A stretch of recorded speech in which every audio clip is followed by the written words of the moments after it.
during many years the situation. But I really wanted to just start telling you that the first time I came to Gaza was in 2001. And at that time, in the press, Gaza was described as the biggest jail on earth. Okay, I can stop you there. I realized I forgot to press a button, so we weren't actually live, but now we are really live. I'm sorry for this. Okay, so that means I have to go back and backtrack. You go back. So everybody, you missed very nice things that Kent was saying. Well, anyway, I don't know. Well, I will try to remember what I said, but I think I will go back to the question between news and art and photography and long projects. But I think at this time, the most important now is what's going on in Gaza. It's the fourth attack since 2007, but I want to backtrack to 2001 when I arrived the first time in Gaza, trying to understand what's going on. I mean, first thing, you know, I'm from Sweden. I don't speak Arabic. So from the beginning, I was trying to meet with people and I was trying to cooperate with people. And I think a lot of my first trips were, you know, usually spent a lot of time on the streets, demonstrations, funerals, etc. But I met some people from Palestinian Center for Human Rights in Khan Yunis. I became friends with them. And I think the most important story and where I really started to see the situation of the Palestinians in Gaza was when I did a story about Bahar Street. Bahar Street means the street to the sea. And in Khan Yunis, it goes from the center, passing the stores, going by the football, where you play football, the hospital on the left side, you get up to the market, and then you walk through and you reach actually the refugee, the camp. And after that, there is an area where all the houses were destroyed. And on the other side of the destroyed houses, the ruins of houses, there was an Israeli settlement. And I would see people standing on top of the road. It was like on the hill overlooking the sea. But basically, the people could not go down to the sea there. They had to track back. They had to go through other Israeli posts at that time. This is when there still was the Israeli settlement. And I felt such an injustice. It was very difficult for me to understand how one people could decide about another people's fate and their, you know, actions and possibilities in such a way. And then after that, I kind of backtracked and I was criticized by a Palestinian in Sweden who said, when he saw my images, do you think this is life in Gaza? Because it was a lot of demonstrations and funerals, etc. And it made me think and reflect on my role as a European coming to Gaza, and what was really lacking in the stories that you usually tell in the press. And instead, I was talking more and more to my friends in Gaza. And through them, I found these stories which talk more about everyday life. Because I think it's a lack in the presentation of what's going on in Gaza. It's like you say, there's always press, there are always photographers where there is a conflict, but I'm really actually interested in the time between the conflicts. So this is the base for my work. And then a little bit about the airport, which is the latest work, is really about, you know, like everyone's dream in Gaza to be able to travel freely, to travel, to study, to work where it's possible.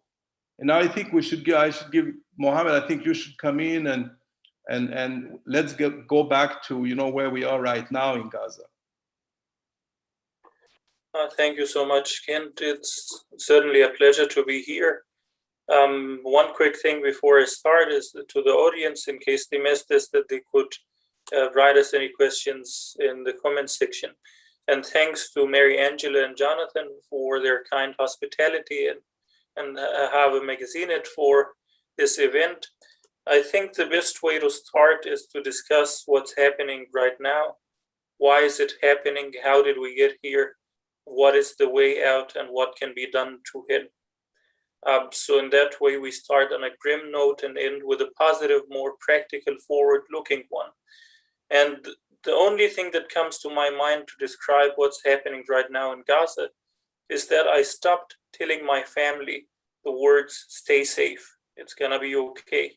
Because every time I say it, the repetition of it is enormously guilting. It brings enormous pain because there is nothing they can do to be safe. Gaza does not have any bomb shelters, doesn't have an Iron Dome, no escape routes, no safe areas, and no ability to escape, to leave the entire area, as borders, as Kent discussed already, are entirely closed. And at the same time, whatever I say that things are going to get better or there's more hope soon does not carry any weight to it when on the same night they see Israel's Prime Minister Netanyahu and Defense Minister Benny Gantz making statements on TV like, Gaza will burn, literally. Another statement, towers will continue to crumble, presidential towers. The majority of Gazans are living in such towers or buildings, high-rise buildings, because it's one of the most densely populated areas in the world. So between 1 second and another, my family, loved ones, friends, everyone I knew can either be the ones under the rubble, the lucky ones who have just made an escape but not so lucky for becoming permanently homeless, or the ones maybe more fortunate to watch from a short distance and get a trauma out of this for a long time. The way my family is describing this, and friends and loved ones, the first thing, the most intuitive thought is as grim and hard to swallow and say, we're gonna die. That's the intuitive, the increasingly most common thing that people are saying. The second thing is, this is pure madness. There's been nothing like this before in Gaza. I lived through 3 wars in Gaza within the years 2008, 2012, and 2014. But the sheer scale and intensity of this operation, of this assault, is unprecedented. So one cousin that lives in the north of Gaza, on Thursday night, he said that there were airstrikes seemingly everywhere. In the dead of the night, the skies were lit ablaze momentarily. He froze in his place. He couldn't look out the window. He couldn't make a run out for his life because it seemed coming from everywhere. He just squeezed his eye shut and stayed in place.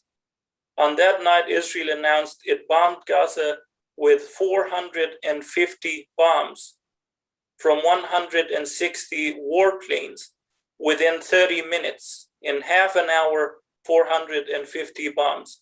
So the scale and intensity is like nothing that's been seen before. Another word that people in Gaza are using is unrecognizable. So the area where my family lives is one of the most fortunate. It's one of the least devastated. And yet my sister is saying that our street is now unrecognizable. Many of Gaza's iconic sites are likewise totally unrecognizable. Entire towers have been brought to the ground. And Israel is not only hiding its intention behind this. The prime minister or politicians in this situation are more or less trying to make a statement.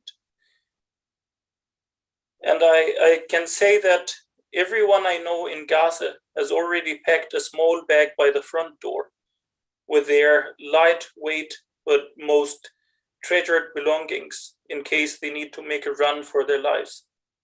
That's how it is as of now.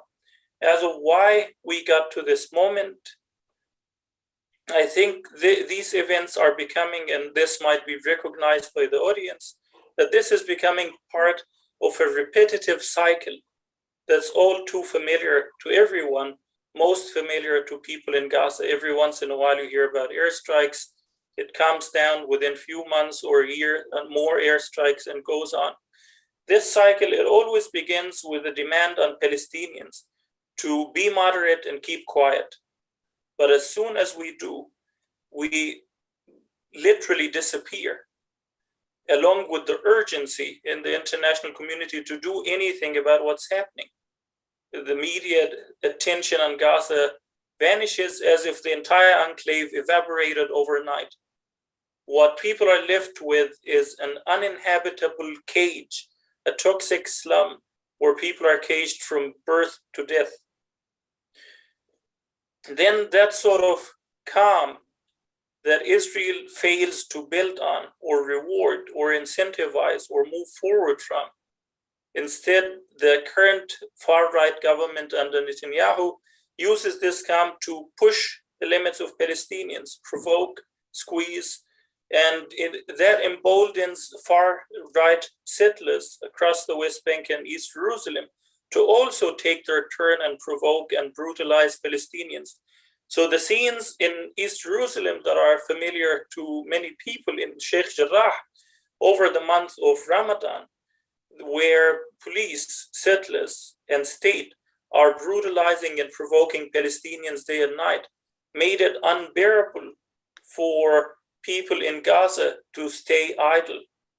It also lent credence to advocates of violence. Violence is not the main platform for Palestinians. What most Palestinians want, the overwhelming majority, is to have a normal life with a job, being able to start a life and start a family. But in moments of despair, rage, and weakness, violence gains momentum and relevance increasingly from fringe elements of society as two things: deterrence as a hopeless call and desperate call for deterrence to stop the madness that's happening, and as counter-intimidation. If they make our life into hell, then so should theirs. That does not justify or legitimize it, but that's how we got here. The other important thing that got us here is that people in Gaza feel like they have nothing to lose, nothing to hope for, and that it's not going to get any better. When it gets worse across the West Bank or Jerusalem, it sends a message to Gazans that if you keep quiet or not, it's going to be the same. And the equation that is most intimate to Palestinians is that yesterday is remembered with fondness, whether that means last night, last week, last year. Today is marked as the absolute worst. It couldn't get worse than that. And yet people have an absolute certainty that tomorrow is going to be even worse. And this sort of despair, in these moments of extraordinary, unbelievable despair, that also fringe elements of society that advocate violence would gain momentum. The dangers of this going on, especially when not so long ago, 2 years ago, Gazans organized the protest of the March of Return, overwhelmingly nonviolent movement that not only did it fail to get the attention of the international community sufficiently, but it was brutalized by Israel in broad daylight with no consequences. One of the things that make Gazans feel they have nothing to lose and nothing to hope for is the central theme of today in Kent's exhibition, is the issue of access. The airport, it occupies a central space in Palestinian lives that I cannot overemphasize. I have my father's ticket from the Palestinian Airlines from the year 1999. Every time I hold it, it's one of my most treasured belongings. Every time I hold this, it fills me with enormous reverence and awe that one day we had an airport and that this can happen again. Access in Gaza is synonymous to humiliation. If you have watched Farah Nabulsi's movie on Netflix, The Present, you would be all too familiar with this. Humiliation and indignities in pursuit of having the most basic right to freedom of movement, to get in and out of the enclave. The other thing is prevention of having a normal life or an economy or any sort of thing going on. So even for medical patients in need of treatment abroad, students, families that are separated, it's an excruciating process to petition for an extraordinary exceptional security permit from Israel to exercise temporarily the freedom of movement, get for a few hours and back. And that is denied for the majority of the population. And at the same time, for people in Gaza, there is no ability to move to the West Bank. Israel regards our presence in the West Bank as aliens. If someone from Gaza marries someone from the West Bank Palestinian is relegated to the lower status. He can be regarded as Gazan as well. They lose the status of being in any West Bank Palestinian city. So this demographic movement towards the cage makes the whole issue of access one of the most central elements in Gaza. And I will go back to Kent now before I return to discussing some ways forward. Well, I think Can I interject? Kommer jag upp då? I think we had some technical difficulties. We had some technical difficulties in the beginning, and we lost our introductions. Thank you, Mohammed, and thank you, Kent Klich. Kent Klich is the photographer who has worked for 20 years in Gaza, and who we are proud to have at display here at Havremagasinet right now, his exhibition at Gaza International Airport. And Mohammed Shehada, Palestinian writer from Gaza, currently living in Lund, but you have a lot of relatives still living in Gaza and experiencing these horrible events firsthand. So I would ask you first, and before we go to Kent, Mohammed, if you could recite or tell us about these recent events, in particular the chain of events, and describe the situation. Well, the current situation is part of a cycle that repeats itself every once in a while. It starts with a demand on Palestinians to be quiet. As soon as they disappear. Israel fails to reward this quiet. Instead, it abuses it, takes it for granted, and pushes the limits of Palestinians and advances the settlement expansion across the West Bank, restrictions in Gaza, and evictions in East Jerusalem. Then settlers in Israel, far-right settlers, they feel emboldened by that sort of equation to also take the return and attack Palestinians. When rage accumulates, along with despair and hopelessness, and an environment in Gaza where people have nothing to lose and nothing to hope for, it lends credence to advocates of violent armed resistance as deterrence to end this ongoing nightmare, or as a vengeful call for counter-intimidation. If we suffer, so should they. Why should we suffer alone? That is not to legitimize or justify, but that's how it ends up happening. As soon as actors of armed resistance in Gaza or violent actors in Gaza act, that's where Gaza surfaces back in the media for decision makers, for politicians, for everyone in the international community, not before and not after. And that's one of the tragic things, is that this positions the conflict as something that's hopeless, something that's permanent, and something that's going to go on forever. But it's not, and it's not meant to be. The way it's happening in Gaza now, to put it in very brief sentences, that it's unprecedented in terms of the intensity and scale. Gazans have never seen anything like this. I've never seen anything like this, although I lived through 3 wars within 6 years. The amount of rockets Israel is bombarding Gaza with is like nothing one could imagine. In some instances, it's 60 airstrikes per minute. In 1/2 an hour, it was 450 bombs. So a relative of mine that lives in the north of Gaza told me that he was afraid to make a run for his life on Thursday night when Israel dropped those 450 bombs. It seemed like it's coming from everywhere. There's nowhere to go. So he just closed his eyes shut and froze in place. And the thing about this escalation is that it's rendering large parts of Gaza as unrecognizable. All throughout the city, the damage is on unprecedented scale. Residential towers, main roads to hospitals, iconic sites and areas in Gaza like El Jundi El Majhul that Kent would know, where people from all across the Gaza Strip frequent for relaxation, is now unrecognizable as well. And the danger of this is that, number one, the longer this escalation goes on, nobody's going to benefit, especially civilians. Number one is that it creates bitterness and hatred more and more on both sides of the fence. And the other thing is that this is the 4th war that Israel conducts in Gaza within the last decade. This time there's less and less interest from international donors to go and fix what Israel will destroy in a couple of years.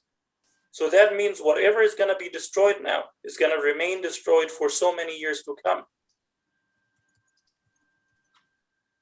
Mohammed, I just want to comment on a small thing, because I think that people who have not been to Gaza, you mentioned that it's very densely populated. And of course, because both you and I, we have been there. So I think maybe for the people who are listening and watching this, I think it's a good idea to try to say, the size of Gaza is like 42 kilometers. So wherever you live, you think like 42 kilometers, far away from where your house is. And there is a corridor, which is, I think, between 6 and 12 kilometers wide. And in this area, this very, very small area, I think you should think that there are around 2 million people living. So I think it's important to understand that when Gaza is bombed, there is nowhere to escape. And I think you explained it very well, but I think it's really important to add this thing that, the distance, the area is 42 square meters and then 6 to 12 kilometers wide. And it's so dense with people. So there is no escape. Yeah. Yeah, we talked about, this is a question to you, Kent, because now these events are in the news. But we have also talked about how this is ongoing. The evictions are ongoing. The oppression is ongoing, and you have spoken about how your work kind of springs from a media criticism. Could you explain that? Well, I work for newspapers and I work for magazines, so I know very well how it works, and I also know how there is a kind of a sense of economy in the newspapers and magazines, that they want things when there is a conflict, when something is happening. And I know from, journalists and photographers in Gaza that it's actually very difficult to tell stories about, everyday life in Gaza, because basically no one is really, really interested. There is a change which happened, I think, and Mohammed, you correct me if I'm saying something which is not right, but in 2000, the conflict in 2008-9, Israel was actually blocking a lot of international press coming to Gaza during the conflict. There were a few international journalists working there. And I remember I tried to get in during the conflict, but I could not. So I think that it gave the possibility for Palestinian journalists and photographers to tell stories about Gaza. And I think that's good. And I think that's happening much more often now with Facebook, social media, et cetera, that we hear voices directly from Gaza that we didn't do before. So in that sense, I think Gaza was more closed in one sense than it is now. There's still a problem, and that is that the foreign or the media usually are interested in the conflict. So there's still kind of this lack of everyday stories from the perspective of people. And I think that with my work, because I also work with news and I work for the Red Cross and other organizations, I had, been fortunate enough to be able to decide to stay longer periods of time and trying through my journalistic work to find these other stories which are more personal, which are more from the point of view of people's dreams or coping with resistance or protests or whatever it is. But it's nothing, you can't just go in and out, and especially as a foreigner, it's really difficult to understand a different society. So you need to work with people, you need to get to know people. And, basically all my work has been impossible without, the discussions, the help, the support that I've had from the people I know living in Gaza. And I think that the airport is an example of, I think when it was 2017, it was the 10th year of the siege. And I was discussing with people, it's still going on, people are still cannot travel.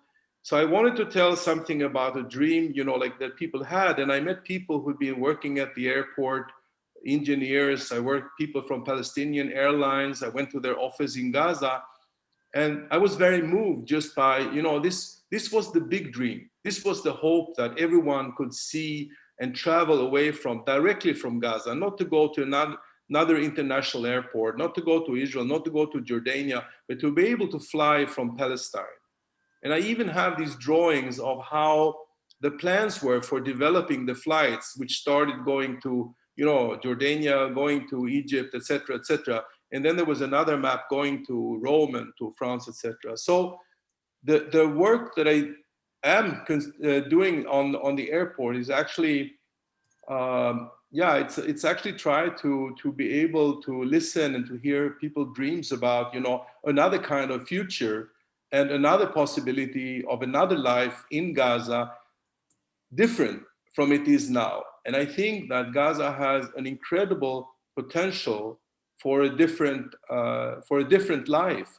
It's an old trading post. It's been like, always connected to trade, and it's been a very, very good life. And I think, Mohammed, you can develop more on that, because I think there could be another future, for Gaza. There are possibilities. If it's not for the siege, if it's not for this, the constraint on the situation of the Palestinians in Gaza, then there would be a different life.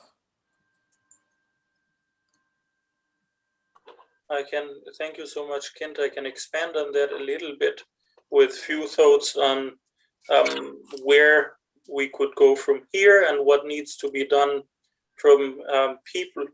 So with the first one, it's easier to start with a process of elimination, what should not be done, where we should not go. And that is a problem that's always the main focus after each one of these escalations is on restoring calm, restoring quiet, a ceasefire that has nothing following it. So to suffice with restoring calm means putting a lid on a ticking bomb, that another escalation is going to be inevitable. You're just sweeping it under the rug. And restoring the status quo, the pre-escalation status quo, is equivalent to restoring the inherently destabilizing situation that led to this escalation in the first place. So what should not be done is to restore, let's say, negative peace, the absence of violence. We should move forward to discuss the slow, latent, invisible violence where people are being impoverished, where my friends across Gaza, I think most of them, if not every one of them, have contemplated the idea of suicide at some point out of desperation, where people have reached the age of 35 without being able to get a job, without starting a life. One friend of mine who's at that age at the moment, he told me that he's so terrified of the idea of losing his life before he experienced living, before he fell in love, before he started a family. So that sort of invisible cycle of slow violence that's routinized and normalized is what caused this escalation in the first place, and we should focus very much on it if we are to prevent violence from happening to Israelis or Palestinians. The other thing that I wanted to address that Kent touched on is the issue of Gaza's untapped potentials. If the blockade is removed, it's something that everyone knows in Gaza, that it has the human capital, the infrastructure, the location to flourish. When Israel redeployed its forces, so it withdrew from Gaza, but then imposed the blockade, it claimed that Gaza can now become Singapore or Malta on the Mediterranean. But that was never fulfilled due to the denial of access of Gaza to the world. If that access is restored, again, the issue with the airport cannot be overemphasized. If it's restored, Gaza would prosper. So one thing about the airport that catches the attention of any Gazan is how many times you've been to it as a child in school. Like every year when the school would organize school trips, they would take us to the airport. It was one of the must-see areas.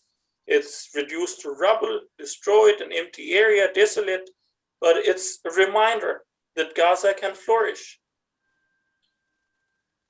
And with that said, I wouldn't want to go back decades ago before this sort of blockade started or restrictions, but I can go to the most immediate timeline that I could recall extemporaneously.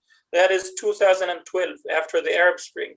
Egypt eased restrictions on movement to Gaza, and they allowed more Gazans to go in and out freely, and foreigners as well, because as a foreigner you cannot go in unless you have press credentials or working in an international NGO, and that is very difficult as well. But when Egypt eased the blockade, Gaza was restoring life at an exponential rate. A lot of my friends back then that now are very desperate to escape, to leave, to immigrate to a world that is increasingly hostile to immigrants and refugees. Back then they were saying, we will never leave. Even if you beg and cry, do you want to come with me outside? Do you want to go to Egypt? They would say, absolutely not. And that is with half a chance, with only Egypt easing restrictions in Gaza. If Israel, which is imposing a military blockade on Gaza's water space, the Mediterranean Sea, and Gaza's airspace and ground space, if it removes these restrictions, Gaza would flourish. Back in 2012, there were non-stop delegations, conferences, cultural exchanges. There were campaigns in the street for recycling plastic and paper and cleaning up the streets. Like when restrictions are in place, when access is denied, there is an immense feeling of claustrophobia that demotivates people to do anything other than wait for this to end. But when it's reduced a little bit, Gazans regain motivation and energy. There were poet and clubs all across the enclave. I can go on and on with what I saw back then. It was phenomenal. But the longer access is denied, the more these issues die out, the more the energy, the motivation, the craving for life dies out. And the more it's replaced with radicalization, with despair, with hopelessness. And that is dangerous for all parties concerned. I would conclude maybe on a few notes of what can be done on our part. And I think one of the most important things is the issue of allies and alliances. Gazans on their own cannot give the message to the world. Having someone like Kent today with me, there is language, for example, is not just about memorizing a greater amount of words. It's also about being familiar with culture, with connotations, and noticing details that I, as a Palestinian, would take for granted as common knowledge. At the same time, Kent, as a Swedish-Danish artist, can have more, let's say, more resonance if he explains Gaza to certain audiences that Palestinians would be considered as biased. So that's where alliances are crucial. The other thing is visualization. There are many things in Gaza that cannot be captured by words. One of which in 2018 at the Great Return March, there was one Gazan bare-chested holding the Palestinian flag in one arm and a rock in the other. And The Guardian published it on the front page. It won so many awards. It captured the whole spirit of the protests in something that words fail to do, that non-stop delegations or articles or any of that can do. At the same time, like recently, there is growing consensus in the human rights community to call Israel's system of discrimination against Palestinians as falling as apartheid under international law.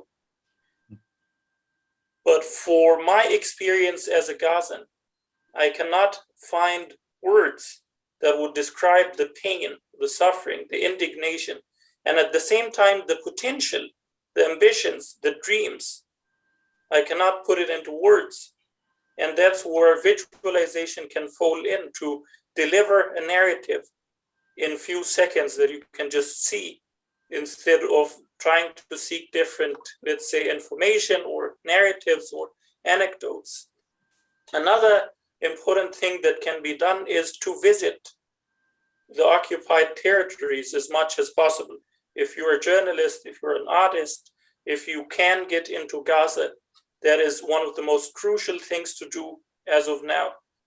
It's the most paramount thing to signal to the Gazan population that the world did not move on, that their suffering is noticed, and that we are listening to them.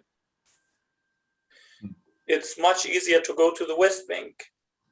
And another thing is to amplify Palestinian voices as much as possible, to bring Palestinian anecdotes, personal stories out to the public. There's a strong element about personalizing the conflict, the suffering in Gaza, that the general description, the academic definition, the political, let's say, definition or characterization of it cannot capture. You can relate, sympathize, and be touched more by a single story than the statistics of how many people in Gaza have died. 2,000 in 2014, 200 in this week, in this escalation, etc., etc. Numbers do not capture as much sympathy as personalized stories, so amplify Palestinian voices. And one more thing is to learn and educate, not just to speak up, but to ask others to speak up. And I conclude on this very small note, is that in this round of escalation, the destruction is unprecedented.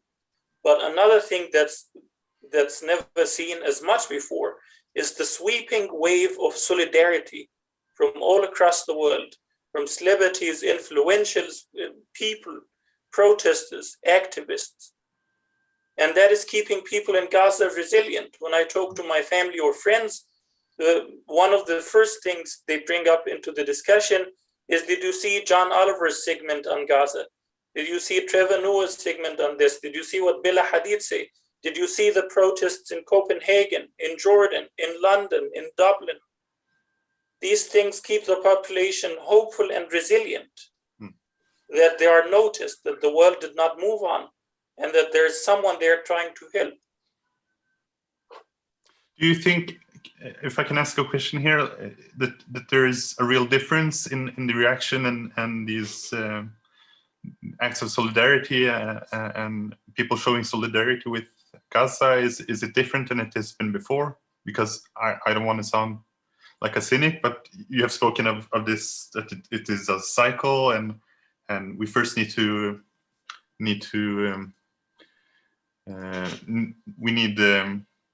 get back to status quo. We need to end the violence, and then we have to have understanding of the people in Palestine, and we have to end the restrictions and open Gaza up. But as you have said, this hasn't happened. This has happened before, but we have never got to this point where the occupation is ended. We get back to status quo, and I think about, like, we see a lot of shows of solidarity, but also how this situation is framed in the news and how it always has been framed for my entire life. It's that Israel is the defender, that Israel is not the active part in this conflict, that they are only defending themselves. And formerly it was always like, oh, Israel is surrounded by enemies on all sides. But today, Israel has powerful allies in the whole Arab region, and Syria is basically a non-functioning state. And as you have described, like, this is unprecedented, the use of violence and use of force in Gaza. But I don't think that's the sense I get from the news. I get it from, talking to you and reading good sources, but the common sentiment is just business as usual, and Israel is defending themselves, and there's no change. Like, it's this frame that's always encompassed this conflict, and to me, you have to remove this frame before you can get to this point of ending restrictions and actually changing the situation and moving towards peace. Yes, I can start with the issue of Israel's right to self-defense.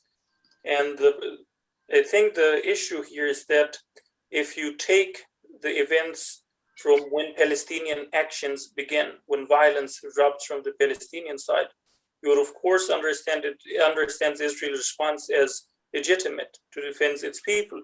But if you look at the latent, the invisible conditions that don't capture the media's attention before, the severe impoverishment, the equation where 2 million people in Gaza are caged in a slum, where the water they drink is poisonous. 97% of Gaza's water is contaminated. then these give more credence to why this is happening. It explains it more. And that's something that is always a great matter of failure in the international arena, where they focus the lens from when Palestinian actions begin, not from what Palestinians are subjected to. In terms of despair and hopelessness, I totally agree. And I get that as well, the frustration with the reputation that sometimes you want to try to not look at this conflict at all, that it seems insolvable, that it seems that it doesn't have an end. At this moment, these feelings and sentiments are at a peak moment, because it seems the two-state solution is dead, the peace process is dead, there is no way out. But the Palestinian issue is now in a process of transition, where it's moving from this sort of peace process symmetry image of both sides being on equal footing to a right-based approach, that no matter if it's one state, two state, 3, 10, fried chicken, that it's a right-based approach. Those people deserve to live free and equal with security and dignity. And that is a growing consensus in the human rights community amongst politicians like Bernie Sanders, Alexandria Ocasio-Cortez, and others, the progressives in the US. Another thing about public opinion, I think Kent might confirm this better than me, but in the 80s and 70s, speaking positively about Palestinians was an intimidating and frightening issue. In the US in particular, support for Israel was coming from, let's say, the liberal wing or the liberal side of politics. Nowadays, you can speak with more liberties. The supporters and enablers of Israel's occupation are in the US, for example, are the Republicans, the people on the extreme right, and autocrats across the world. So in that sense, it has moved progressively to a giant extent. With this escalation, what's unprecedented again is the amount of public opinion that's changing the narrative in the media. It's happening slowly but surely. You can see more and more mainstream media in the US, like the Washington Post, the New York Times, MSNBC, that are hosting and amplifying Palestinian voices, that are feeling less intimidated to say the word apartheid. And this is not happening out of a vacuum. It's only happening thanks to the solidarity that's exhibited in the streets and in online platforms, on social media. Without this, nothing is going to progress forward. At the same time, the protests, the solidarity online, is preventing the escalation in Gaza from getting even worse. Israel is thinking twice before they go ahead with a grand invasion. And the recommendation within Israel's defense establishment is that a grand invasion would be a point of no return in terms of PR, in terms of their image internationally. The only thing making this possible is the solidarity that we see at the moment. Yeah.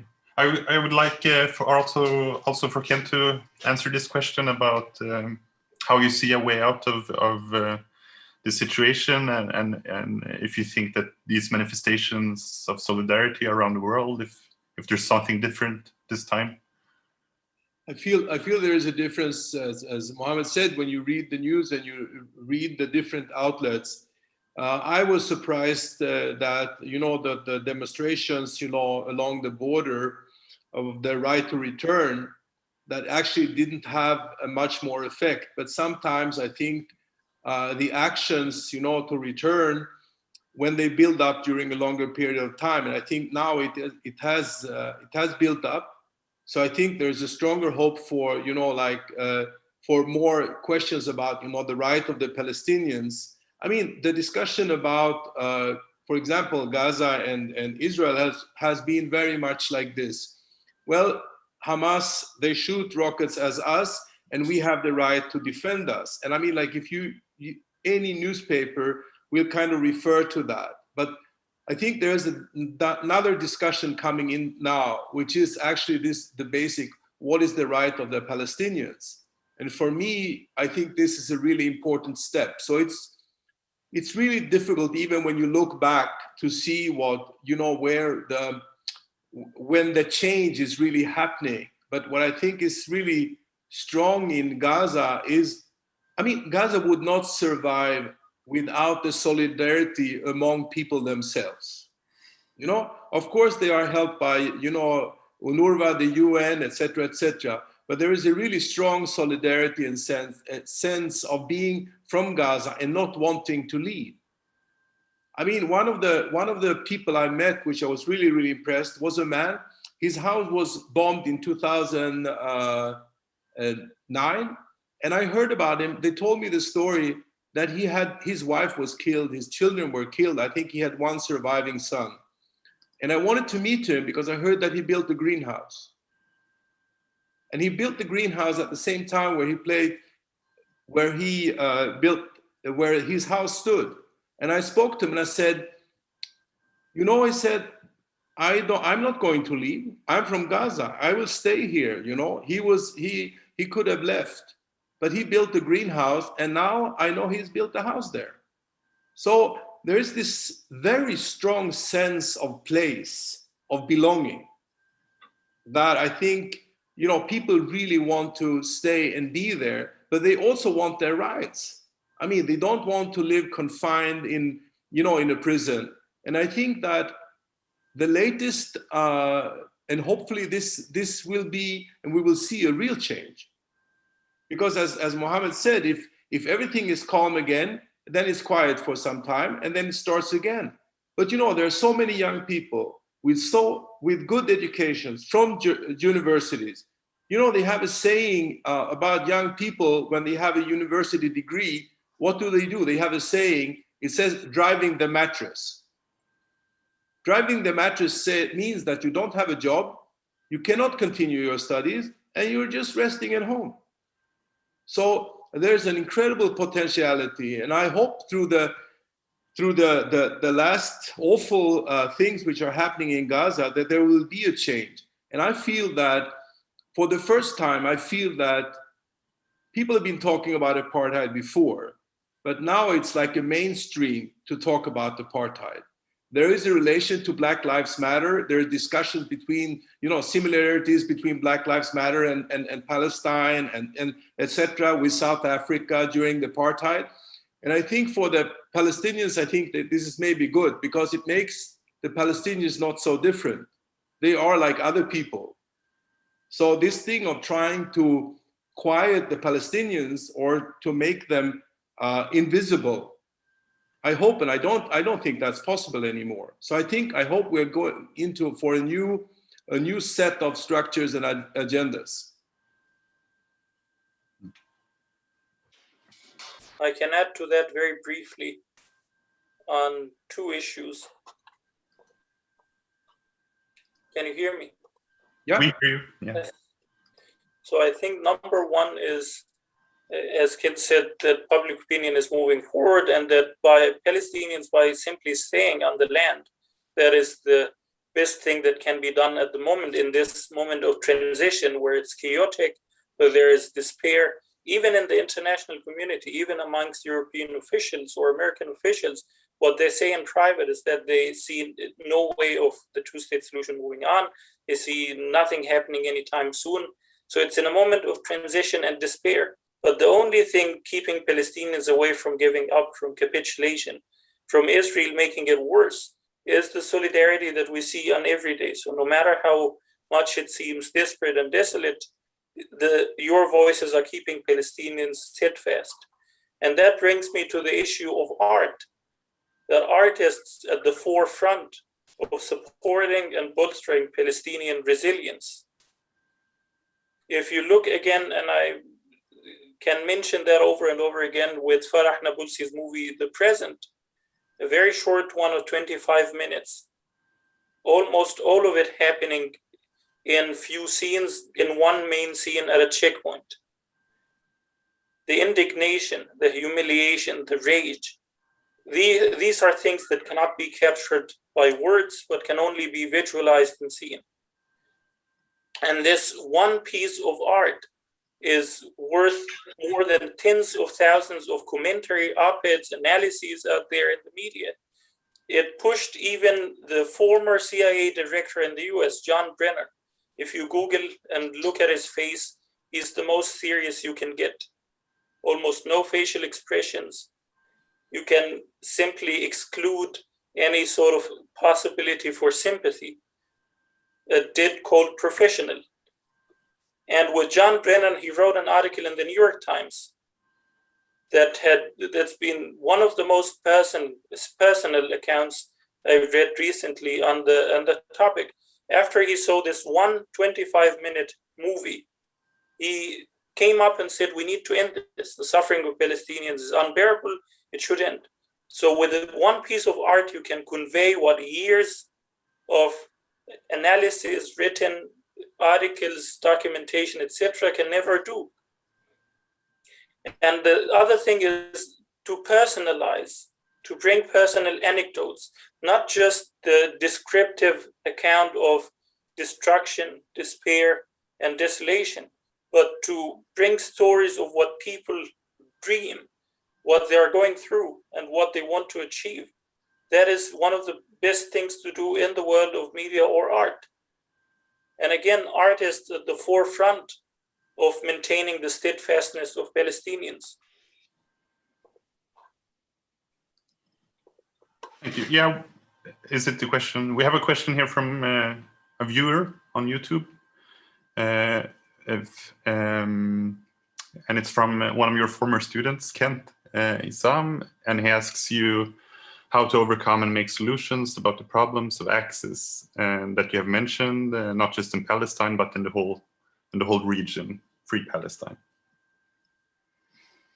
Well, I think now, Isam, I know you are from Algeria, and you told me earlier this morning that you have a passport, but it's one of the weakest passports in the world.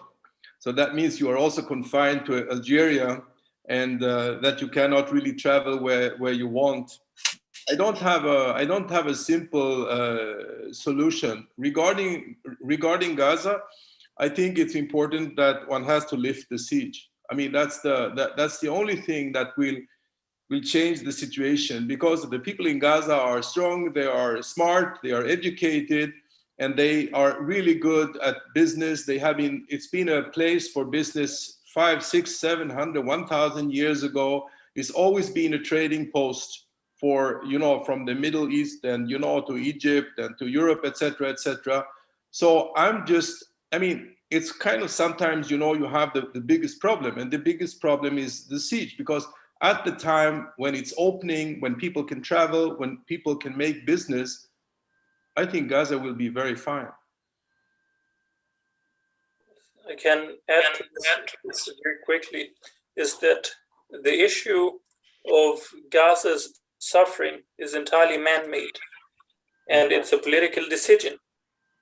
First and last, in Israel's own defense establishment, the Israeli Defense Ministry a couple of years ago recommended to the government to ease restrictions on Gaza because they said, quote unquote, Gaza's health system is on the verge of collapse, and that would make it difficult for the Israeli army to fight in Gaza for long and could lead to intense international intervention, end quote. So it's a man-made decision. The current government in Israel under Benjamin Netanyahu is the most right-wing and populist Israel has ever seen. The new partners in the government are the Kahanists, Osmaya Yehudit, Jewish power, are literally supremacists. Some of them were placed on the US terror list. This is extraordinary. And the only way they can take the political decision to end the suffering in Gaza is if we keep pressure on. Right now, the only thing preventing them from easing the suffering in Gaza, and that's what they are saying out publicly, not even hiding it, is not to show a sign of weakness towards the Palestinians, is to maintain a perception of being strong and maintaining Israel's deterrence capacity, the ability to keep Palestinians within line. So they know this is a moment of truth. They know Gaza is uninhabitable. They have an ample supply of recommendation from their own defense establishment to ease restrictions, but only a political decision would solve that. And it cannot come from Israel itself. It has to come from the international community. And the only way it comes from the international community is if people keep pressure on their own governments, if people continue to educate, agitate, organize, and speak up.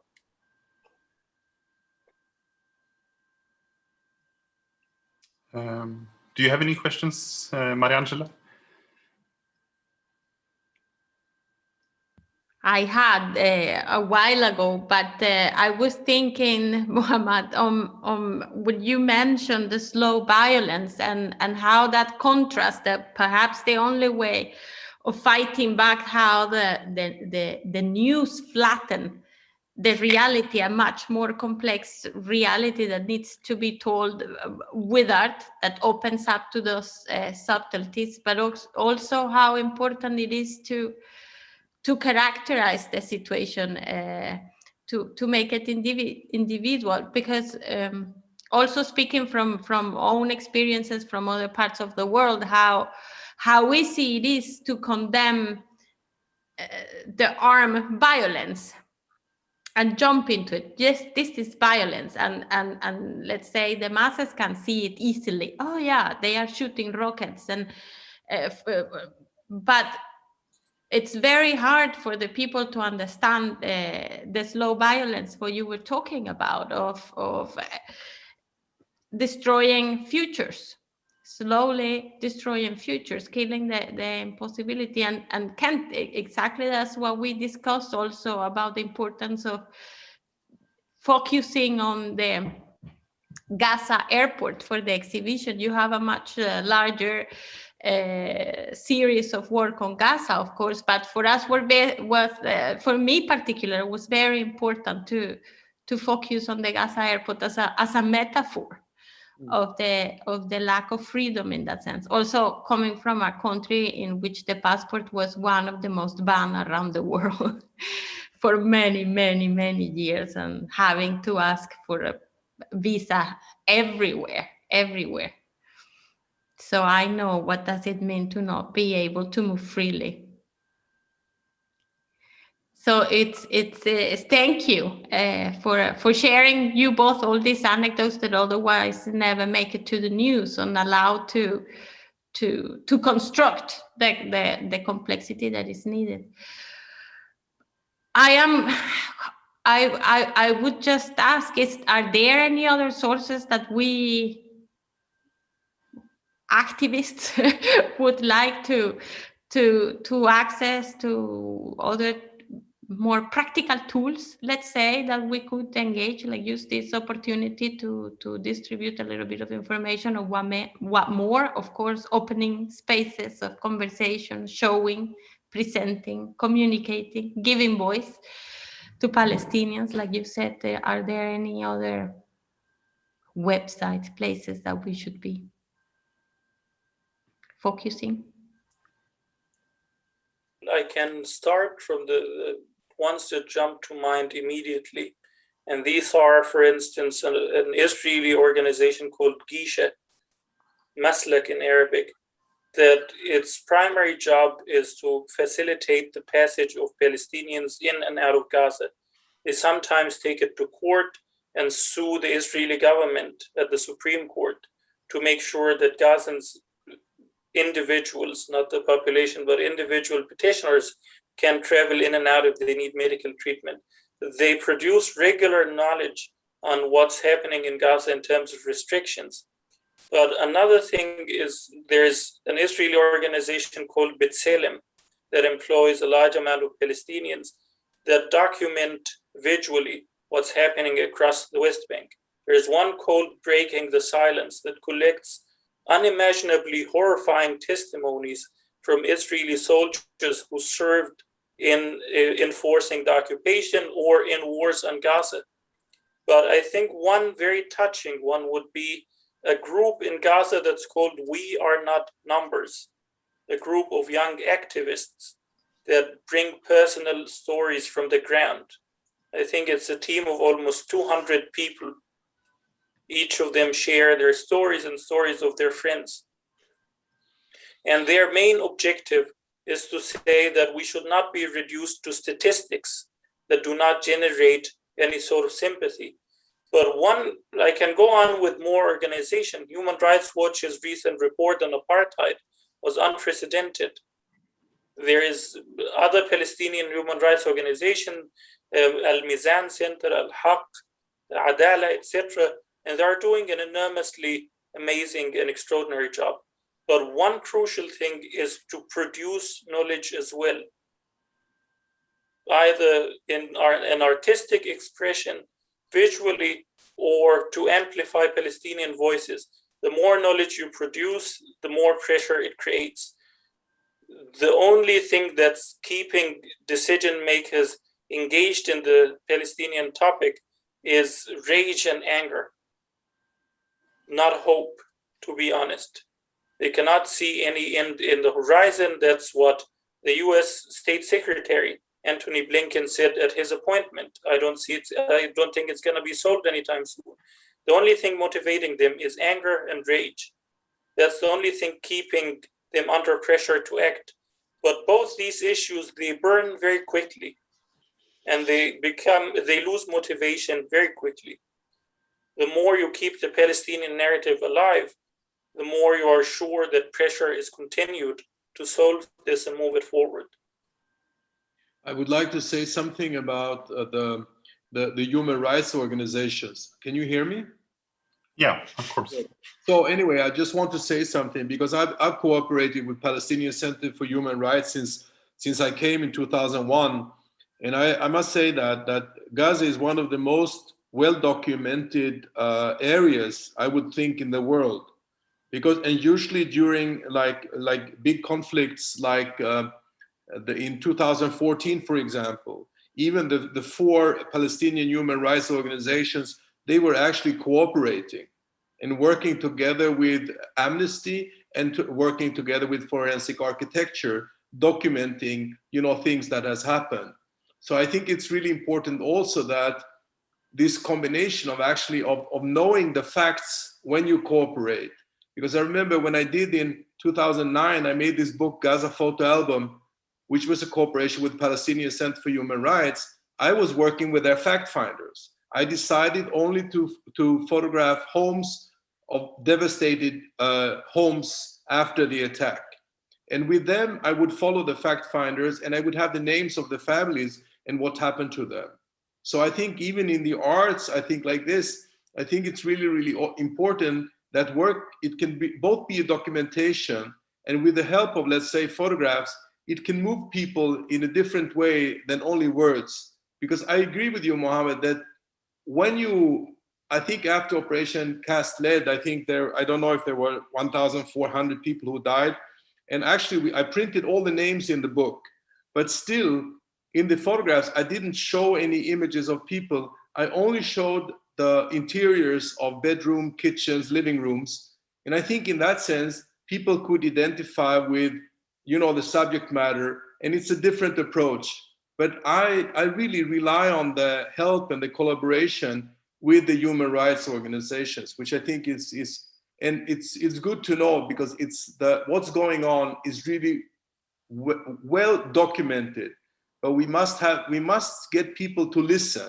And if it's a film, as you spoke about, about going through the passages, or if it's, I don't care, but like keeping the information alive and, and getting it out there, I think is really, really important.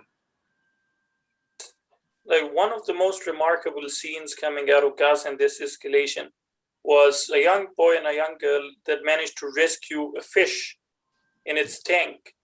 And they stood in front of their destroyed home. And I think there are no words to capture this scene whatsoever. Artistic expressions are way more powerful than, let's say, studies or statistics. Studies are, of course, paramount and essential to give context, to fact check the situation. But art, it has a power that cannot be described in words.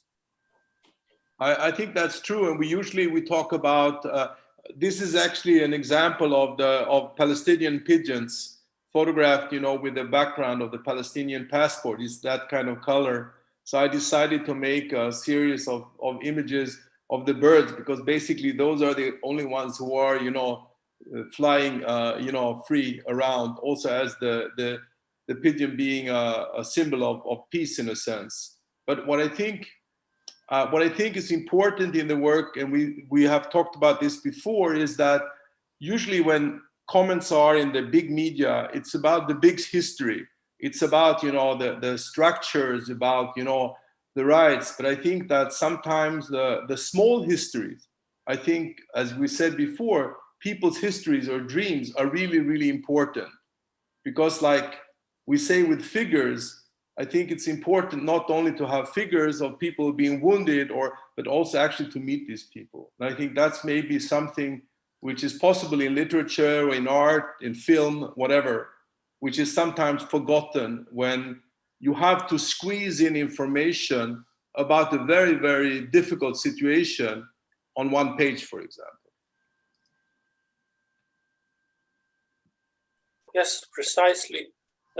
Sometimes you get lost in details in the debate, where, for instance, if you argue that Palestinian actions or Palestinians need to enjoy dignity and freedom, that there are others that are going to jump in and say that you're not getting a clear picture, you need more context, you need more details. But when you bring a story of a highly educated person at the age of 35 that cannot start a life, cannot get a job, cannot leave Gaza, it becomes indisputable. You cannot try to demand more context than that.